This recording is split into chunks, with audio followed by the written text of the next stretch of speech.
Sabe aquela aba do navegador que a gente deixa aberta achando que vai usar depois, e quando vai ver já passou 3 dias travada? É exatamente assim que a lombar acorda. Você não fez nada demais ontem, só respirou errado no sofá, mas o corpo resolveu cobrar aluguel atrasado justamente na hora de escovar os dentes. Você acorda de manhã, pisca os olhos 2 vezes, tentando entender que dia da semana é, e aí resolve esticar o corpo na cama. Um movimento simples, milenar, que a humanidade faz desde que era macaco. Só que, no meio do caminho, entre o esticar o braço e o puxar a coxa, a sua lombar decide emitir um estalo seco. Não é um barulho alto, mas é um barulho que tem peso. É o som de uma engrenagem que enferrujou durante a noite. Você fica paralisado ali, de bruços, respirando com cuidado, calculando mentalmente se dá para virar para o lado esquerdo sem precisar ligar para ninguém pedir socorro. É engraçado como a juventude vai embora sem pedir licença e, pior, sem deixar aviso prévio na caixa de correio. A gente passa a adolescência e os 20s achando que o corpo é uma estrutura definitiva, meio mágica, que aguenta dormir no sofá torto, beber cerveja barata em pé num festival de música, virar a madrugada jogando videogame ou trabalhando em cima de uma mesa de bar e acordar no dia seguinte pronto para rodar o mundo de novo. O corpo parecia um bloco de mármore. E aí, de repente, sem que a gente assinasse nenhum termo de consentimento, o mármore vira vidro cristal. Você abaixa para pegar a tampa da caneta que caiu no chão da sala e, quando volta para cima, parece que carregou um piano de cauda nas costas. Fica uns 10 segundos olhando para o teto, com a mão apoiada na altura dos rins, pensando, será que foi o colchão? A gente sempre culpa o colchão. É um mecanismo de defesa psicológico. A culpa nunca é do tempo, nunca é da falta de alongamento, nunca é do fato de que o nosso relógio biológico cruzou aquela fronteira invisível onde o corpo para de perdoar os nossos abusos. A culpa é sempre do colchão, do travesseiro de pluma, da posição errada no cinema. Sartre dizia que a existência precede a essência, mas ele não morava num apartamento alugado com piso frio e não tinha dor ciática. Se ele tivesse passado por uma crise de torcicolo bem no dia em que precisasse entregar um texto importante, talvez a filosofia dele sobre a liberdade humana fosse um pouco mais cautelosa. Porque a verdade nua e crua é que a nossa liberdade começa e termina exatamente onde o nosso corpo permite. Não adianta você ter planos mirabolantes para o sábado de sol, querer caminhar no parque, limpar a casa inteira com música alta, se a sua coluna cervical decidiu que hoje o programa ideal é ficar deitado de lado numa bolsa de água quente. O espelho do banheiro de manhã também passa a ter uma função meio inquisitorial. A gente aprende a olhar para ele com um filtro de indulgência, mas o espelho não tem compromisso com a nossa autoestima. Ele reflete friamente a olheira que não sai mais nem com 8 horas de sono, a linha de expressão que antes era só um vinco de risada e agora virou moradora fixa, e principalmente essa postura ligeiramente curvada para a frente, como se a gente estivesse permanentemente carregando o peso de uma mochila invisível cheia de pedras. Spinoza falava que o corpo e a mente são a mesma coisa à vista por ângulos diferentes, e essa é uma daquelas frases bonitas que a gente lê nos livros de filosofia e acha profunda, até que a sua lombar trava no meio do supermercado. Aí você entende exatamente o que ele queria dizer. A sua mente quer escolher o iogurte light na prateleira de baixo, mas o seu corpo recusa terminantemente a ordem. Existe uma negociação constante entre o que você quer fazer e o que a sua carcaça tolera. E, conforme os anos passam, a carcaça vai encurtando o leque de opções. Você percebe que a idade chegou não quando aparece o primeiro fio de cabelo branco na têmpora, porque esse a gente arranca com a pinça e finge demência, mas sim quando você começa a prestar atenção na altura das cadeiras dos lugares antes de aceitar um convite. Ah, aquele bar tem banquinho de ferro sem encosto? Nem pensar, minha coluna não aguenta 2 horas naquilo. Quem diria que a nossa vida social passaria a ser ditada pela ergonomia do mobiliário urbano? A juventude é, no fundo, a idade em que a gente consegue ignorar a gravidade. A maturidade é um momento em que a gravidade se torna a personagem principal da sua biografia. Tem dias que a gente acorda sentindo que cada vértebra tem opinião própria. Você vira o pescoço para olhar o trânsito antes de atravessar a rua e o lado direito estala como se estivesse quebrando gravetos secos. E o pior nem é a dor física em si, que é chata, latejante, mas administrável com um bom anti-inflamatório. O pior é o susto existencial que vem junto. É a ficha que cai devagar, como uma moeda enferrujada, descendo pelo cofrinho. A máquina está envelhecendo.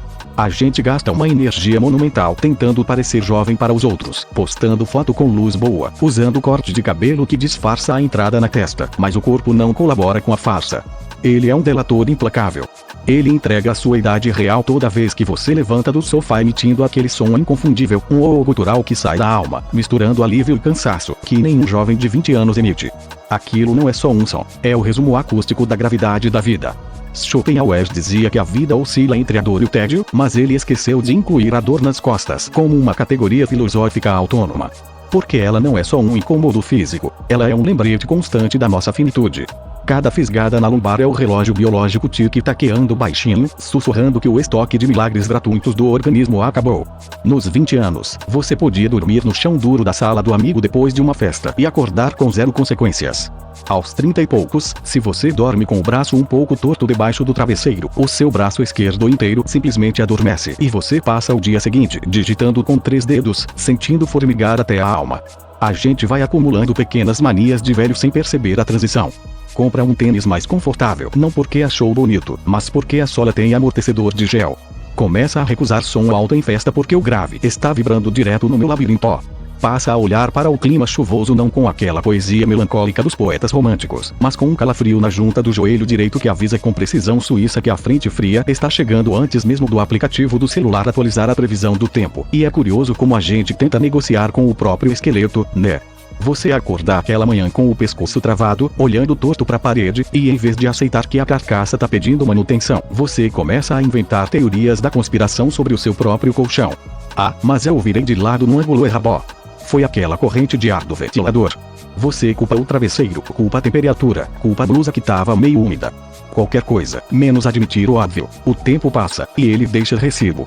Sêneca, lá na Roma antiga, escrevendo suas cartas sobre a brevidade da vida, falava que a gente não recebe uma vida curta, mas que a gente desperdiça boa parte dela. Mas ele esqueceu de mencionar que, antes da vida acabar de fato, ela começa a ranger por falta de graxa.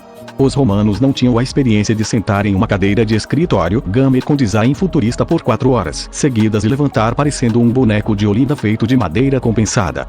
Se Sêneca tivesse sentido essa fisgada na altura da quinta vértebra lombar bem na hora de pegar a chave no chão, ele teria escrito um tratado inteiro só sobre a utilidade pública de um bom anti-inflamatório. Porque a filosofia antiga é linda quando fala da alma, da virtude, da serenidade diante da morte, mas é surpreendentemente silenciosa sobre o que fazer quando o seu ciático decide que hoje é o dia de travar bem na catraca do metrô, na hora do rush, com 200 pessoas atrás de você suspirando impacientes porque a sua coluna escolheu justamente aquele milissegundo para decidir que não aguenta mais o peso da própria existência. É um momento de pura humilhação cívica. Você fica ali, meio corcunda, fingindo que tá amarrando o tênis, mesmo usando um sapato de velcro ou um slip-on que não tem cadarço nenhum, apenas para disfarçar o fato de que você virou uma miniatura de Quasimodos involuntária. E o pior não é nem a dor física em si, que essa ainda cede com um comprimido amargo e uma bolsa de água quente que já tá com cheiro de borracha velha de tanto uso. O pior é o susto biológico. É a ficha que cai de que aquele corpo ágil, indestrutível, que aceitava qualquer desaforo na adolescência e na faculdade, era apenas um empréstimo com juros altíssimos que começou a ser cobrado agora. A gente vive a maior parte dos 20 e poucos anos com a absoluta certeza de que é imortal, ou pelo menos isento de manutenções complexas. A gente come porcaria a semana inteira, dorme 4 horas por noite, bebe café frio requentado no micro-ondas como se fosse combustível de foguete da NASA, e o corpo apenas absorve o golpe, digere o absurdo e segue o baile no dia seguinte. Só que aí chega esse momento invisível, sem festa de aniversário com velinha de número redondinho, onde o sistema operacional atualiza a força. E a nova versão do seu corpo vem com um manual de instruções, cheio de restrições que ninguém te avisou que iam existir. Você vai a um mercado e, de repente, se pega analisando o peso do galão de água mineral com respeito de quem avalia uma carga perigosa numa operação de risco.